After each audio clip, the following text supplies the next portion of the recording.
para la columna y esta semana con mucha expectativa porque sabemos que está trabajando en la sistematización de los procesos de criminalización de la protesta. Cecilia, muy buenas tardes, ¿cómo estás? Alicia, muy buenas tardes a vos y a toda la audiencia. ¿Cómo va la nota? Bueno,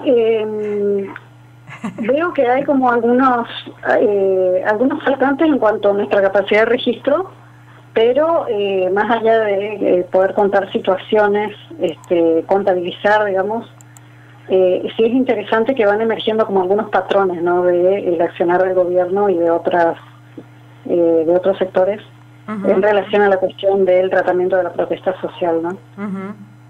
Me parece, por ejemplo, que una deuda en Misiones es poder sistematizar qué está pasando en relación al conflicto por la tenencia de la tierra, ¿no? Recién hablábamos justamente con, viste el desalojo que contaban en la zona de Monte Carlo, y ahí justamente esto que pasó ahora, ayer.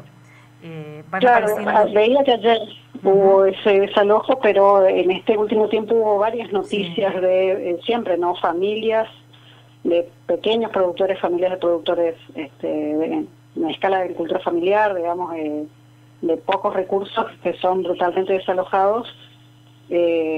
Habría que poder mirar, digamos, caracterizar mejor un poco qué hay, digamos, en esas órdenes de desalojo, pero como una constante, ¿no?, de que la cuestión de la tenencia de la tierra se resuelve por vía judicial, con actores en un conflicto que tienen poder desigual, digamos, y que resultan estas situaciones que son muy dolorosas, porque quitarle su casa, sus cosas, sus herramientas de trabajo a familias que tienen muy poco es dejarlas totalmente al azar, ¿no? Pensaba ayer justamente escuchábamos a la coordinadora regional de la Secretaría de Agricultura Familiar y ella introducía como dos aristas también en esta problemática, que quienes están impulsando en los últimos años los desalojos es el Estado, es decir, municipios o áreas del Estado, porque las familias que están siendo desalojadas o están a la vera de las rutas, es decir, esos lugares que se tienen que avanzar en la construcción. Y también decía que hay desalojos de lugares en donde hay arroyos, donde hay acceso al agua, por ejemplo, ¿no? Es decir, como para ir complejizando aún más la situación. Claro, ahí yo creo que hay que ver, pero que así como con otras formas de conflicto social, como es la protesta callejera, los cortes de ruta, la ocupación de espacios públicos, creo que si no volvemos al reconocimiento de que lo que hay ahí de fondo es una cuestión que debe ser resuelta políticamente, lo único que queda es la violencia, ¿no? A estas familias, lógicamente, que en general cuando hay un desalojo también hay una causa que va más allá de lo civil, muchas veces hay causas penales, o sea que yo veía las imágenes, por ejemplo, de la policía desmontando las casas. Es una violencia superlativa romperle la casa a alguien, ¿no? ¿Dónde van a vivir? Como si fuera que no hay otro tipo de derechos ahí que también deben ser resguardados, ¿no? Familias con niños, con niñas que quedan para dormir en la calle, ¿no? Y eso es lo alarmante, hasta dónde los agentes del Estado están actuando a veces por intereses particulares, corporativos, a veces hasta familiares de parte de los funcionarios públicos, y que a la vez las personas que son las afectadas y vulneradas en esta situación quedan muchas veces además criminalizadas y judicializadas, ¿no? Y ese es uno de los aspectos de la cuestión del conflicto social, que bueno, que yo lo que veía es que no tenemos mucha información sistematizada, también porque las organizaciones que van sufriendo, digamos, estas situaciones no tienen un espacio de centralización de esa información, ¿no? Hace bastantes años ya, por ejemplo, cuando todavía vivía el obispo Piña y existía la Pastoral de la Tierra, por ahí había una capacidad de desde algún lugar coordinar no solamente acciones, sino también de centralizar información. Eso no lo tenemos en ese momento. En ese momento había este dato que aportás, Cecilia. Recuerdo que el último foro por la tierra que se organizó cuando todavía Piña era obispo de esa diócesis, había un mapa que la Pastoral de la Tierra venía trabajando, un mapa de la provincia de Misiones, donde estaban señalizados los conflictos por el acceso, la tenencia de las tierras y caracterizado cada conflicto. Entonces sabías quién era el propietario o el titular registral, cuántas familias estaban afectadas, cómo era ese proceso, que hoy, como decís, lamentablemente esa información no está, no hay gente que esté haciendo esa sistematización. Claro, además yo lo que veo es que hay sin duda organizaciones e instituciones que tienen información. Por ejemplo, uno podría pensar que Catastro o la Dirección de Tierra de la provincia tiene información, de hecho al ser una instancia oficial debe ser la que más información tiene, pero esa información que está dispersa y las organizaciones que están trabajando estas temáticas o que nuclean a las familias que tienen estos problemas, a veces se dedican a distintas cosas. Por ejemplo, esta organización de la que son las familias que fueron desalojadas ayer, no es una organización que trabaje ese eje de la tenencia de la tierra como una cuestión exclusiva, trabajan otras cuestiones. Hay otras organizaciones que son más específicamente organizaciones campesinas. Y el tema también es cuáles son los espacios de concurrencia política que existen en este momento. Hay como diferentes espacios de alianzas, entonces, sigue habiendo varios, digamos, ¿no? Como que todo esto está disperso. Y yo creo que eso acá en Misiones no es una cuestión secundaria, porque también hay que reconocer que nosotros tenemos en el origen de la conformación del Estado provincial una marca de nacimiento que es la entrega de tierras por parte de la legislatura argentina, una entrega masiva de tierras públicas mediante un mecanismo sumamente dudoso que conformó en minutos una provincia latifundista, una provincia en la que la estructura de la tenencia de la tierra fue dada por el hecho de que estos legisladores se repartieron entre pocas familias casi toda la tierra pública de Misiones. Entonces, si bien después una parte de eso se revirtió, también, como la mensura estaba mal hecha, hubo tierras que no se habían repartido y fueron distribuidas posteriormente con un esquema más minifundista, esa matriz de tenencia de la tierra a través de grandes latifundios sigue estando hoy en día y afecta la posibilidad de desarrollar otro tipo de economía, y en una provincia de base agraria sigue siendo un problema para que el principal sustento de la provincia se base en otro modelo productivo, ¿no? Y sobre todo en la zona norte, ¿no? Donde el modelo forestal ha ganado mucho terreno y es a costa del territorio campesino en unidades de trabajo más familiar, ¿no? Cecilia, entonces si uno tuviera que decir, en este relevamiento que estás haciendo, en este informe que estás haciendo sobre la criminalización de la protesta, los conflictos vinculados a la tierra es uno de los ejes. Ahí podemos encontrar avances en los procesos de criminalización. ¿Con qué figuras? Mira, yo lo que encuentro ahí justamente que si hay algo de lo que no tenemos mucha información es de eso. Sí tenemos más información y concreta sobre cómo se están criminalizando las acciones de la protesta callejera, ¿no? Pero fuera de la protesta callejera hay otra forma del conflicto social que es esta cuestión de la tenencia de la tierra. Y es sobre lo que menos información hay.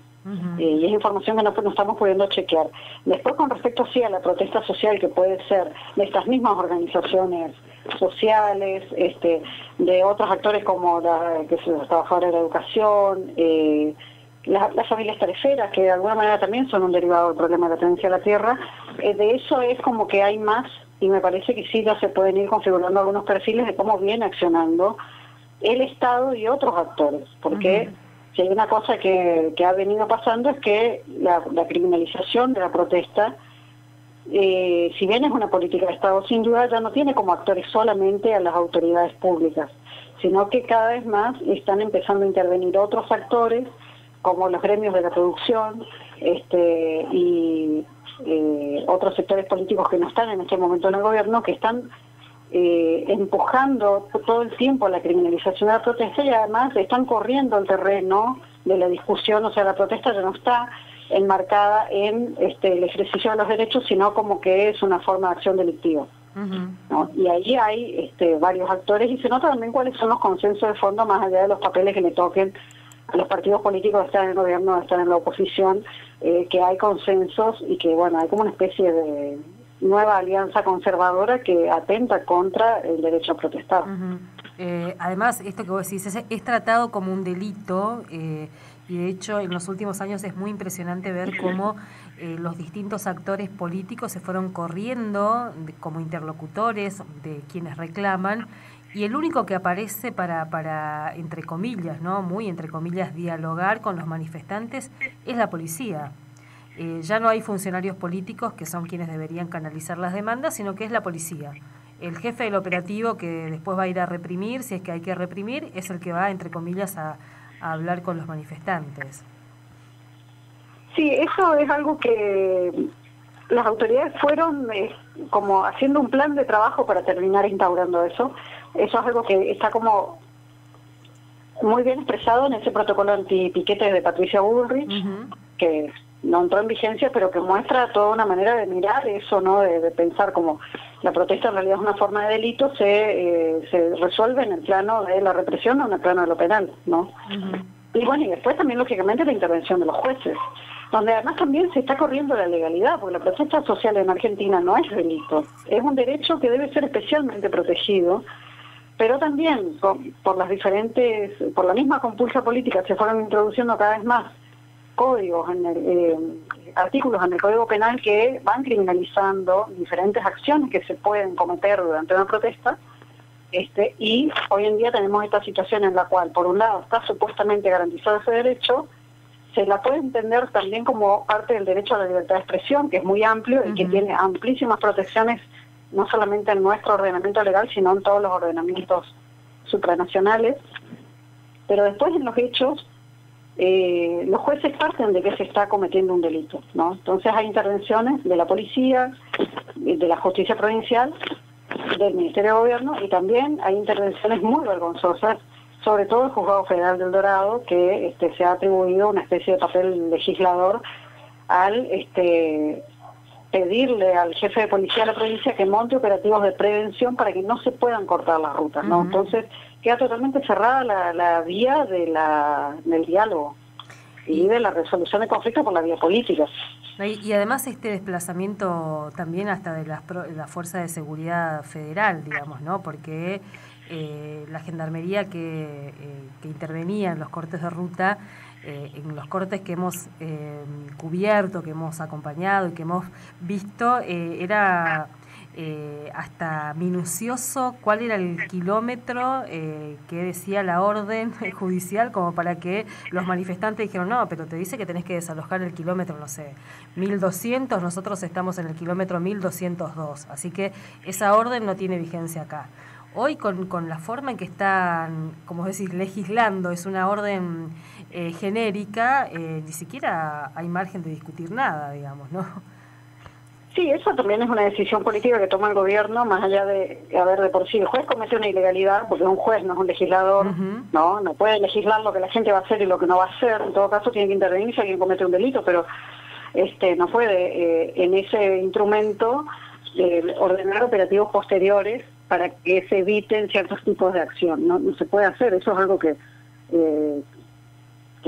está totalmente fuera de las atribuciones del juez, pero el gobierno de la provincia lo toma como un vía libre para no permitir cortes de ruta ni ocupaciones de los espacios públicos en ningún punto de la provincia, inclusive cuando ese juez dice que es en el ámbito de la jurisdicción del Juzgado Federal del Dorado, pero así todos salieron a evitar cortes de ruta hasta, no sé, en la zona del Soberbio con esa orden, ¿no? Con esa orden evitaron que las comunidades de la zona de Yabotí también, que estaban reclamando, pudieran subir a una ruta, digamos, ¿no? Una ruta provincial. Sí, eso fue así, y días después, ¿no? Unos poquitos días después también a otros sectores, organizaciones sociales en Monte Carlo, en El Dorado, también hicieron lo mismo.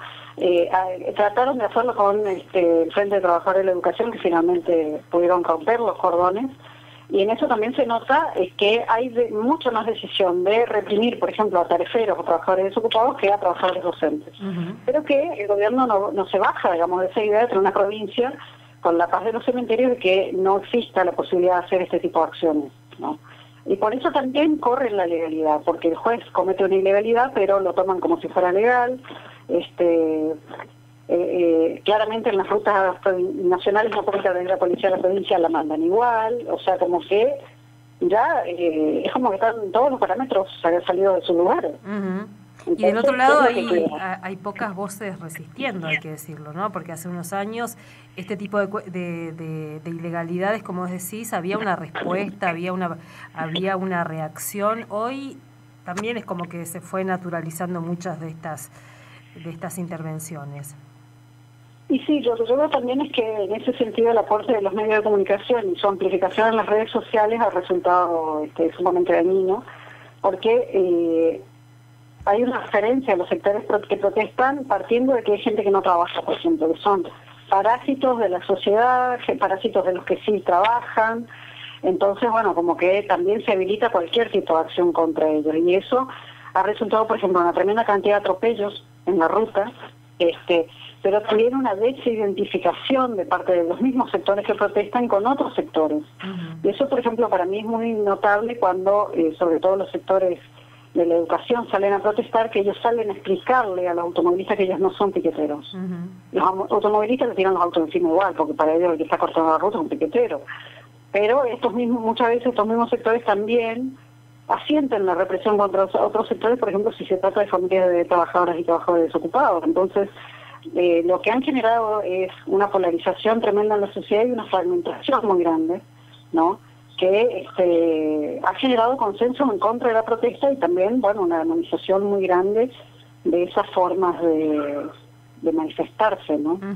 Inclusive, por ejemplo, cuando se hicieron las jornadas de conmemoración de los 20 años del tractorazo, yo les escuchaba mucho de estos pequeños productores que contaban cómo había sido el tractorazo, cómo habían llevado adelante esa protesta, cómo salieron con los tractores, y decían que en estos momentos están mal, que lograron cosas que fueron importantes para poder quedarse en la chacra, pero que en ese momento no están bien. Pero cuando se les preguntaba si vendrían a protestar, estaban como un poco, algunos decían que sí, que iban a volver a salir, y otros decían, no, ya no podemos cortar la calle. ¿Por qué cortar la calle está mal? Porque ahora mi hija, gracias a que nosotros logramos que se creó el INIM, logramos mejor precio, mi hija pudo estudiar y ahora yo como le voy a cortar la ruta, o sea, unas cosas muy paradójicas, ¿no? O sea, ¿cómo generamos a través de la lucha condiciones que hoy en día nos hacen algo extraño a lo que éramos? Es como raro, ¿no? Sí. ¿De qué manera el hecho de cortar la ruta te enfrenta con tus hijas o con el resto de la sociedad? De hecho, quienes cortaron rutas en su momento hoy están organizando grupos de autoconvocados para evitar cortes, hay que decirlo también, digamos, ¿no? Sí, yo creo que ese caso, particularmente el de Sergio de la Tierra, es una cosa para estudiar, ¿no? Pero yo creo que también ahí eso es lo que desnuda que lo que está en cuestión no es en sí mismo la protesta, sino quién protesta. Claro. Acá hay una avanzada en contra de derechos y cómo se sostienen y se recuperan derechos a través de la protesta. Entonces hay gente que no puede protestar, porque bien también que esa gente cuando sale eso que le llaman el campo, que es la oligarquía argentina, sale a bloquear no solamente las rutas, sino la economía del país, o cuando sectores concentrados provocan una espiral inflacionaria que perjudica a la mayoría de quienes vivimos en esta tierra, no hay esas actitudes de censura, ni con ese encono, ni ninguno de esos discursos de odio que circulan tan fácilmente cuando quienes están en la calle son trabajadores pobres. Hay un tratamiento épico del campo protestando, bueno, como que la reserva moral del país protestando, digamos, ¿no? Sí, además como si fuera que están viviendo una situación terrible, ¿no? Sí, hay toda una construcción que, bueno, no es casual porque son los dueños del país.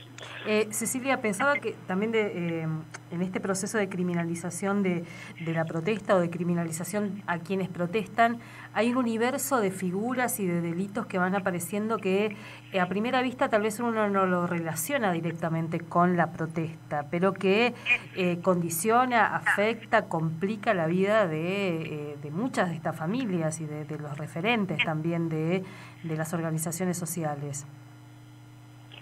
Es que de por sí cualquier trabajador o trabajadora a la que le abran una causa penal está en problemas. Primero, si es un precarizado, una persona que no tiene estabilidad laboral, es probable que nunca logre que le contraten o tener un pase a planta o algo así. Después, más allá de la protección, por ejemplo, que pueden dar ciertas figuras sindicales, que hoy en día por la precarización mucha gente no tiene eso tampoco, hay una amenaza concreta sobre la actividad de la organización, ¿no? Hasta ahora nosotros no hemos tenido situaciones concretas de dirigentes que sean condenados, por ejemplo, a prisión efectiva. Pero eso es algo que tarde o temprano va a pasar si seguimos por este camino. Y lo otro es que en este tiempo, sobre todo de la mano de las denuncias que hicieron algunos dirigentes del PRO en la zona de Monte Carlo y El Dorado, ellos no solamente que están imputando, que están invocando figuras como el corte mismo o el entorpecimiento de servicios públicos, sino que le atribuyen a los dirigentes, por ejemplo, coacción, trata de personas, reducción a servidumbre, o sea, figuras que tienen que ver con organizaciones mafiosas, si se quiere relacionar organizaciones ilícitas, y están homologando a las organizaciones sociales con ese tipo de organizaciones. Entonces, imagínate una persona, un dirigente que sea condenado por reducción de la servidumbre. Trata de personas. No tiene rehabilitación cívica. O sea, es un ataque en gran escala contra las organizaciones populares. Por eso decía, hay esas figuras que se van detectando y que inclusive para las propias organizaciones es necesaria dar la discusión de que estamos ante un proceso cada vez más complejo de criminalización y de hostigamiento a las organizaciones y a los referentes también, y detectando estas figuras como las que mencionás, digamos, ¿no? Que son todas reales, claro, no es que estamos inventando, están en las causas. No, yo pensaba de esto, por ejemplo, con el proceso de contra Cristina Kirchner, que provocó que, sobre todo quienes son sus partidarios más directos, movilicen, denuncien en lawfare, bueno, la manipulación del Poder Judicial, que es indudable. Ahora, ese proceso de criminalización, yo creo que es exactamente al revés a como lo expresó ella, de que vinieron por ella y después van por los demás. Yo creo que es al revés, empezaron por los demás y llegaron inclusive hasta figuras políticas prominentes que no estaban dentro de quienes eran criminalizables hace poco tiempo. Hasta hace poco tiempo no íbamos a pensar que iban a avanzar sobre figuras con tanta centralidad en la vida política como puede ser Cristina Fernández de Kirchner o como en otro momento fue, por ejemplo, Amado Boudou. Pero estos procesos de criminalización empezaron y pasaron durante los gobiernos de ellos también. Porque si hubo un consenso en la Argentina fue lo de subir las penas y apostar a una vía penal para la resolución de los conflictos. Totalmente. Y además ese proceso de criminalización que fue creciendo en todos estos años de una manera palpable, porque uno lo ve en la cantidad de personas que están presas, en la cantidad de procesos que se van abriendo. Así que me parece interesante eso también, ¿no? De pensar en lawfare, con lo que eso implica, pero pensar cómo el sistema penal viene persiguiendo, castigando y violentando la vida de miles de personas, sobre todo pobres en nuestro país. Claro, entonces yo creo que como muchas otras cosas, mientras se las hacen a los pobres no se cuestiona, es parte como que de la vida cotidiana, y cuando esos mismos procesos maduran y ya van decantando en otras cosas, suenan las señales de alarma. Pero acá nosotros tenemos que ubicar el comienzo de esta ofensiva en lo que se le llamó la doctrina Bloomberg, en el año 2004. Y la modificación penal, la modificación del Código Penal, de hecho, que después se llamaron las leyes Bloomberg, no las votó Bloomberg en el Congreso, él no era legislador, ¿no? Se las votaron los legisladores en frente de todos. Las leyes antiterroristas también. Hoy en día, por ejemplo, justamente con el procesamiento de Cristina Kirchner se cuestiona esa figura de la asociación ilícita. Sí. Bueno, esa figura de la asociación ilícita tiene unos años, no es de ahora. Y ya en ese momento era cuestionado justamente por los usos que tiene esta figura. Cecilia, bueno, esperamos el textito, el artículo para poder seguir profundizando y también como esta tarea, ¿no? de seguir agudizando la mirada, sistematizando la información que aparece, porque, como vos decís, no está ahí, hay que ir a buscar toda esa información. Claro, hay que construir. Totalmente. Bueno, muchísimas gracias, Ceci. Muchas gracias, Alicia. Un abrazo. Un abrazo, hasta luego. Cecilia Rodríguez.